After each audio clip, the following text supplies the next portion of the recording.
Good evening and welcome to the first CUTV Newscenter for the fall 2016 semester. I'm Ryan Kaufman. And I'm Danny Beck. First, we want to let you know that we will only be live once every other week, as we are now working directly with the Cal Times and trying to publish more digital stories to their website. That's right, Danny, and our top story tonight is one you can find on their website and on our YouTube page.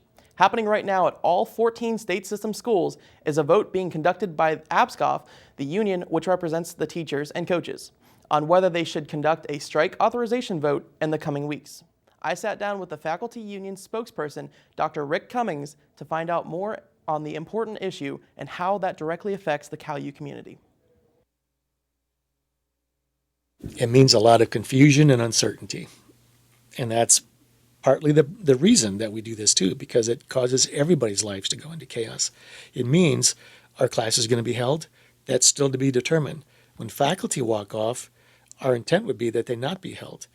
Who's going to cover them? Administration officials? They don't have the numbers nor the expertise to do that. So even if they did send somebody into the classroom, it would not be a fair shake for the student. The Pennsylvania State System of Higher Education released a statement Tuesday afternoon saying in part, regardless of the outcome of the September 7th through 9th vote, classes and campus events will continue as planned unless you are otherwise notified by the university. They went on to say, we have excellent faculty members and we want to reach an agreement that both honors their dedication and recognizes the financial challenges ahead. The state system will continue to bargain in good faith with ABSCOF toward a new contract that is fair to everyone, especially students. We don't want to go on strike. That's the number one thing for us is we don't want to do this. But when you're forced to back against the wall, it's been well over a year since your contract was supposed to be signed. I mean, we're just saying, come on, it's time. And if this pushes that to something serious discussion, negotiation, it'll have to be done. An indefinite closure has left many students without a place to park on campus. And because of this, I wanted to know more information about the still young Vulcan Garage that is now closed. Day one of freshman move-in day was anything but normal, as many were greeted to keep out signs posted around the Vulcan Garage. The 650-space garage was closed down after a chunk of concrete fell onto the first floor surface, creating a hole in the second floor driving surface. Here's what we know. The garage will be closed down indefinitely with no timetable to reopen. It closed because of safety concerns after the chunk of concrete fell. And finally, students are being told to park at Adamson Stadium until further notice. University spokesperson Christine Kendall released a statement saying, "We recognize the inconvenience, but the university has no greater concern than the safety of its students, employees, and visitors. That is our top priority." From a free concert, a fun zone, and even a fireworks display, Family Day at CalU has something for everyone. On Saturday, September 17th, families and students can take part in a host of activities that even include the third annual Showcase of Stars, an event that will feature the university's president, Geraldine Jones. A musical number with CalU students will headline the talent showcase. The event is free to CalU students with a valid Cal card and $10 for others in attendance. This past Wednesday, our own CalU student, Mari Boyle, was broadcasted in front of the country as she identified issues that mattered to college students as a part of the College Debate 2016. The 90-minute moderated town hall-style meeting was live-streamed to universities all across the country.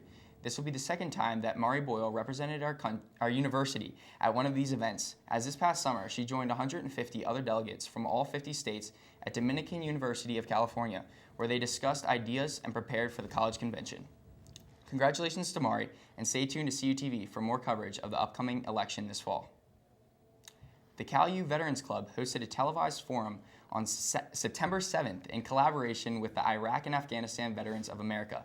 The event aired an MSNBC Commander-in-Chief forum that featured the Democratic and Republican candidates running for president, discussing questions about national security, military affairs, and veterans issues. The forum was televised from New York, and members in the audience consisted of primarily service members, military veterans, and their families. And now for a little bit of a cooler story, Danny. A company called Cost-A-Lot Creamery came onto campus last week and gave away 125 free ice cream cups to students. Now check this out. They used a simple blender, milk, fresh ingredients to create a quick ice cream. Oh, and they even used liquid nitrogen to cool it fast. They parked their truck outside of Johnson and Noss Halls and began serving the students via the window on the side of the truck. Students could choose from the small menu of salted caramel, chocolate, vanilla, and Oreo ice cream. Now, for those of you out there that don't know, there is a new app. It's the CalU app. It's actually very handy.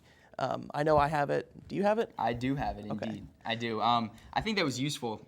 Bring it back to what you were saying. It's useful for, they have your schedule on there, and I used that for the first day of classes so I didn't look like a freshman walking around campus. So it looked like I was just looking at my phone, but I know they said there's some quirks about it. I know that some of my online classes are not on the app. I have looked up and down the list and I can't find it at all. Yeah. But one of the cool things about it is you can also take your quizzes on there. You can do discussion board posts, and basically anything you can do on D2L or VIP is right there on that one app. So if you don't have it yet, I definitely recommend getting it. Oh, yeah. Coming up next, we have the weather forecast with Dylan Gaudet from the CalU Weather Center. Exciting Vulcan football is back this fall. September 10th at Cheney. September 17th versus Millersville. September 24th at Seton Hill. October 1st versus Slippery Rock. October 8th versus Indiana. October 15th at Clarion. October 22nd versus Gannon. October 29th at Mercyhurst. November 5th versus Edinburgh. November 12th versus East Stroudsburg. Catch all the action on CUTV and WCAL. Back for its third season. With more live episodes and brand new games. With host Stephen Ruffing. It's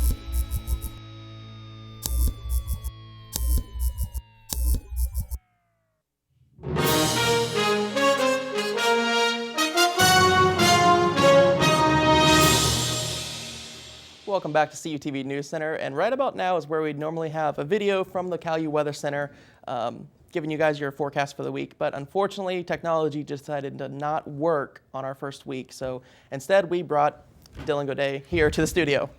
Very long walk over here. Well, that forecast did have some bad news. Tonight we have a shortwave trough bringing a cold front through. It gives us the possibility of some showers and thunderstorms tonight. And it stalls out just east of us tomorrow, which also brings us a chance of some pop-up thunderstorms tomorrow. But behind that, we do have some seasonable weather. It feels more like late summer coming into Saturday, Sunday, and the beginning of next week. That's awesome. The one thing I care about, and I know you probably looked at it, is it going to cool down in like the coming weeks? Yes, Saturday, Sunday, it'll be more the high 70s, low 80s, as that will bring in some more less humid air from the northwest, so yes. Okay, that's all I care about. I just want the fall weather. Yeah, well, I think we all do. The humidity is definitely getting old. All right, thanks, Dylan. When we come back after the break, Stephen Ruffing takes us on a trip around the entertainment world. Stay tuned. CUTV's High School Football Game of the Week. Springdale at Jeff Morgan. Avella at California. Bell Vernon at Ringgold. Greensburg Central Catholic at Charleroi. Waynesburg at Southmoreland. Baldwin at Connellsville. Beth Center at Brownsville. Fraser at Bentworth. Bishop Canavan at Carmichaels. The longest running high school coverage in southwestern PA is on CUTV. CUTV Newscenter is California University of Pennsylvania's award-winning student television newscast. Your source for live, local, late-breaking news. Forecasts from the CalU Weather Center. The region's latest entertainment news. Vulcan sports highlights and regional scoreboards. With television news coverage you can't get anywhere else. Watch it live Thursdays on CUTV and on demand. CUTV News Center. Online all the time.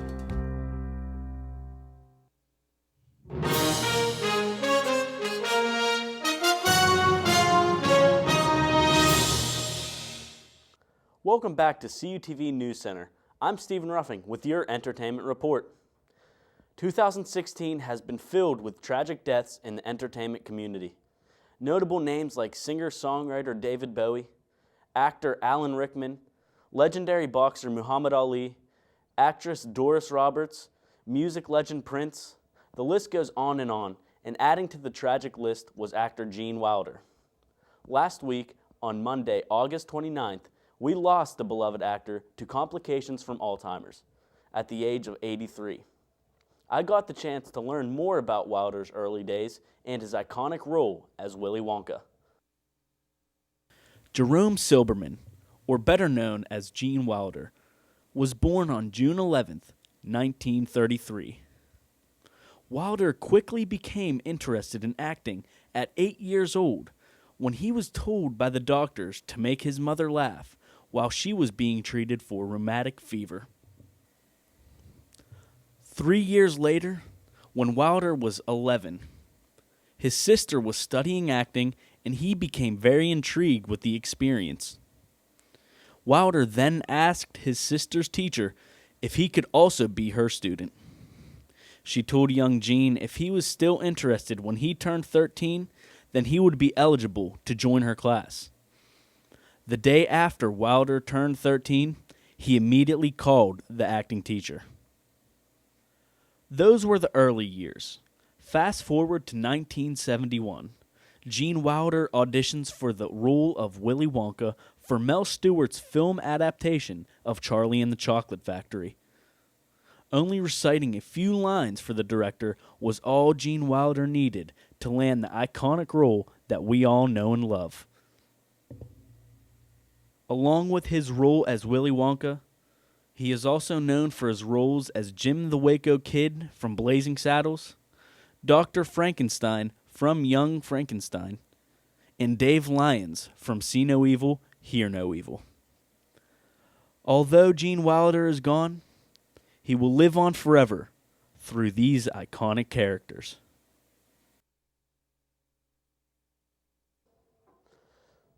Listen up, CalU students. Wine-Free Wednesdays are back for the fall semester. Wednesday was the Pokemon Go scavenger hunt at the Natali kiosk. The next Wine-Free Wednesday will be a human game night at the Natali turf. All events will start at 9 p.m. Come out and enjoy CalU Student Affairs every other Wednesday for a chance to win great prizes, including parking passes, a night out in the Berg with theater tickets, shop dollars, and a tablet. On November 24th, 1991, the rock and roll scene lost musician Freddie Mercury, but a new glimmer of light shines down on us.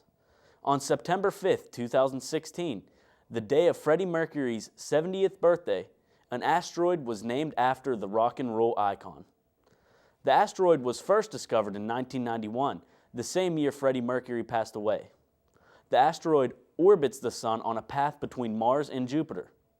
The official designation is asteroid 17473 Freddie Mercury. Mercury isn't the first to have a celestial body named after him. He joins the Beatles, Jimi Hendrix, and fellow Queen member Brian May. May went on to say, "It's just a dot of light, but it's a special dot of light." National Lampoon star Chevy Chase has checked into a rehab center yet again. In 1986, Chase checked into the Betty Ford Drug Rehabilitation Center for addiction to painkillers. This time, sources say that Chase is checking into Hazelden Addiction Treatment Center for alcohol-related issues. The 17-year-old actor hopes to get back on track and return to the big screen this year. Earlier this year, in May, tragedy struck the Cincinnati Zoo when a young boy found his way into the gorilla exhibit. This resulted in the shooting and killing of a 17-year-old western lowland silverback gorilla named Harambe. Luckily, the boy was safe, but the Cincinnati Zoo had another storm coming. Weeks after the killing of Harambe, people flocked the internet giving their opinion about the shooting. Taking loads of harassment, Cincinnati Zoo had no choice but to shut down their Twitter account. Constant memes were covering the zoo's Twitter account, forcing one of the most famous zoos to delete their Twitter account. Earlier today, Thursday, September 8th, the Office of Multicultural Affairs and Diversity Education held the first annual CalU Unity Festival. held at 11 a.m. to 12 p.m. in the Natali Student Center parking lot. The goal was to get students more interested in the multicultural clubs and organizations, with live music from CalU's own The Solios. Along with a chance to learn more about the multicultural student organizations, there were also free giveaways and prizes to be won. There were many organizations in attendance, including the International Club, the Rainbow Alliance, and the Black Student Union, to provide all of the information you need to know about their clubs. Vulcan Theater gives us another semester of great movies. Coming this fall semester will include Captain America Civil War, Zootopia, TMNT Out of the Shadows, Alice Through the Looking Glass, The Huntsman Winter's War, Finding Nemo, Finding Dory, The Conjuring 2, Star Trek Beyond, Jason Bourne, Ghostbusters 2016, Suicide Squad, and Elf to end the semester. And to round out the entertainment for this week, we have Captain America Civil War in the Vulcan Theater. When the Avengers' actions turn sour and cause collateral damage, the nation must make restrictions on the superheroes' actions. This splits the Avengers into two sides, with one led by Captain America and the other led by Iron Man. The two sides collide in the newest edition of the Marvel Saga. Showtimes are 11 a.m., 7 p.m., and 10 p.m. Monday through Friday, and 4, 7, and 10 p.m. on Saturday and Sundays. And Ryan, Danny, like I said before, we lost Gene Wilder, and one of his most iconic movies was Charlie and the Chocolate Factory. And I know myself, that was a huge part of my childhood. How do you guys feel about what happened? Like you were saying, is a big part of my childhood too, both movies even. So it was very upsetting to see him go. And we were even talking, he's pretty much a superhuman, and we really didn't think that he could die, and it's very upsetting to find out that he did. I mean, that's the point. I mean, like, I heard about this and I was like, I just cannot believe that he is someone that actually passed. Like, it's not, you can't really like conceptualize it. It's weird. Right, it is a very sad loss to the entertainment world. Thanks, Steve. When we return, Anthony D'Agostino has your sports report. Stay tuned. This fall, September 10th at Cheney, September 17th versus Millersville, September 24th at Seton Hill, October 1st versus Slippery Rock, October 8th versus Indiana, October 15th at Clarion, October 22nd versus Gannon, October 29th at Mercyhurst, November 5th versus Edinburgh, November 12th versus East Stroudsburg. Catch all the action on CUTV and WCAL. Back for its third season, with more live episodes and brand new games. With host Stephen Ruffing. It's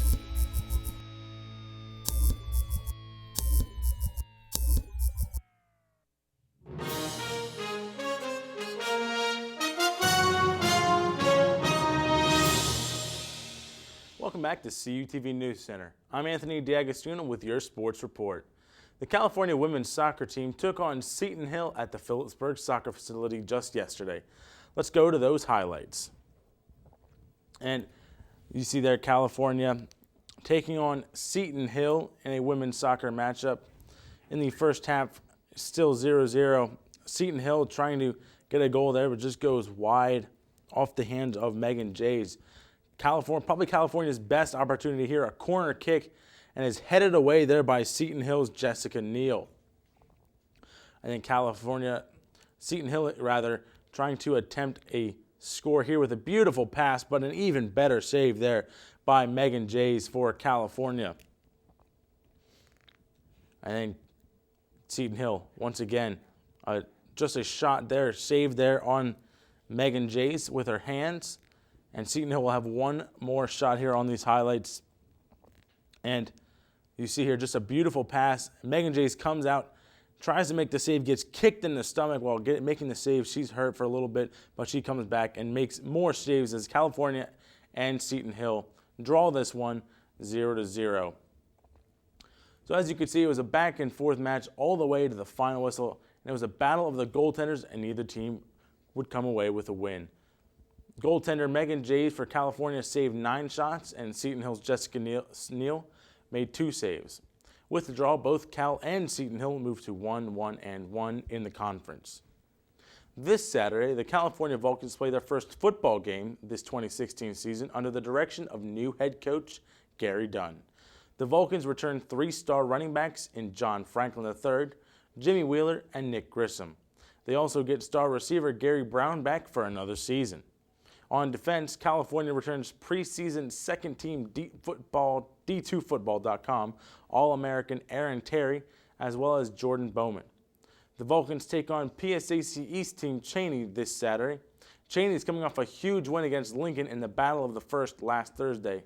And before that win, Cheney lost 43 straight games. And as you see there on the graphic, CUTV will have the coverage on our YouTube page, CUTV Sports 1, and WCAL 91.9 FM WCAL will have your coverage on the home of the Vulcan Sports Network at 1 o'clock as well. This year was a special year for sports because it was an Olympic year. More specifically, it was the Summer Olympics. Cal U men's basketball athlete Luka Andjusic went down for the Olympics, and I had the pleasure of sitting down with him for a very special interview. Obviously, my first Olympics, I got to go with my older brother. His wife, my sister-in-law, was competing in those Olympics. It's important to say that she already has an Olympic medal from London in 2012. She won a silver, so this was her second Olympic, and we used kind of opportunity to go to Rio, see a little bit of Rio, and support her at those Olympics. I asked Luka what it was like when he found out his sister-in-law would be the flag bearer for Serbia. It was surely one of the best moments that our family had so far. I mean, it's always an honor to be a flag bearer, especially when you see other countries' flag bearers, like, and the names that are carrying the flag. So it was a huge honor, and we were all excited about it.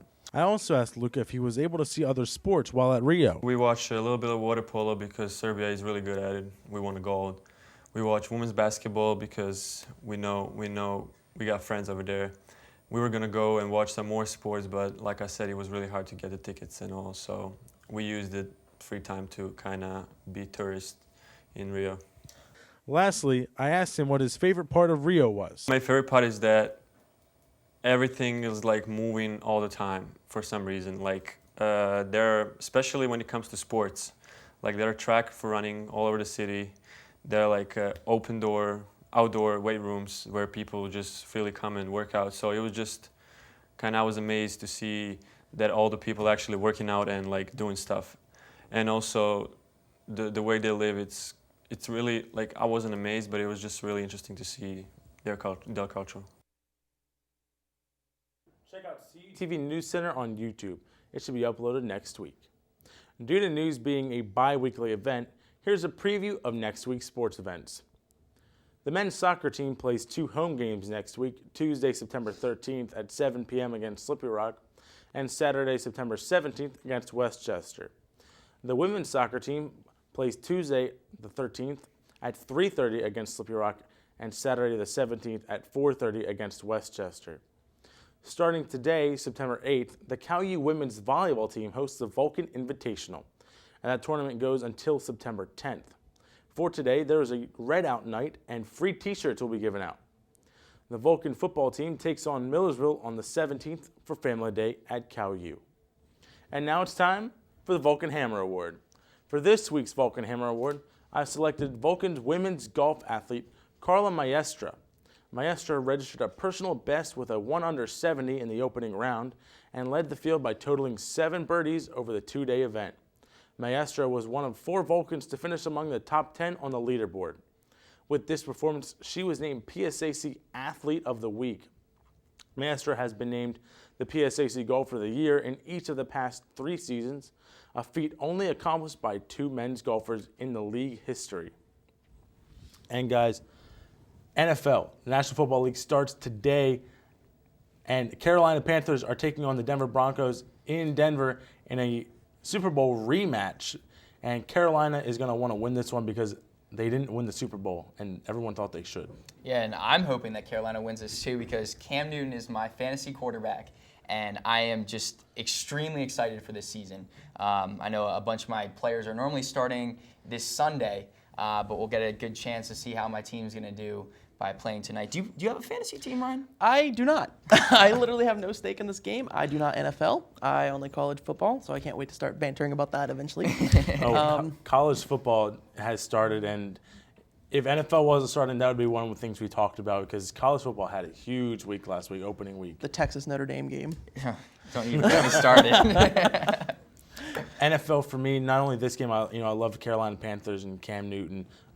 It's going to be interesting to see that Peyton Manning's not playing for Denver, and also later this week, Tom Brady's not playing for New England. Yeah, that's the first time in, I believe, 17 years. Yeah, I completely forgot about all that. Yeah, 17 years that's not happened, that those two have not been playing. So that's historical in itself. But definitely going to be interesting how this season pans out. I'm interested to see the Philadelphia Eagles. Me and Mike Mays, who wasn't able to be back this semester, love the Philadelphia Eagles, grew up with them. It'll be interesting to see, they traded Sam Bradford away, and they're making Carson Wentz their starting quarterback, someone they just drafted this past season. Yeah, throwing him right to the Wolves. We'll see how this season goes for you guys. Okay. Thanks, Anthony, for that. All right, that'll do it for this week's edition of News Center. Be sure to check out our YouTube channel at CUTV Newscenter. Thanks for watching, and have a great weekend.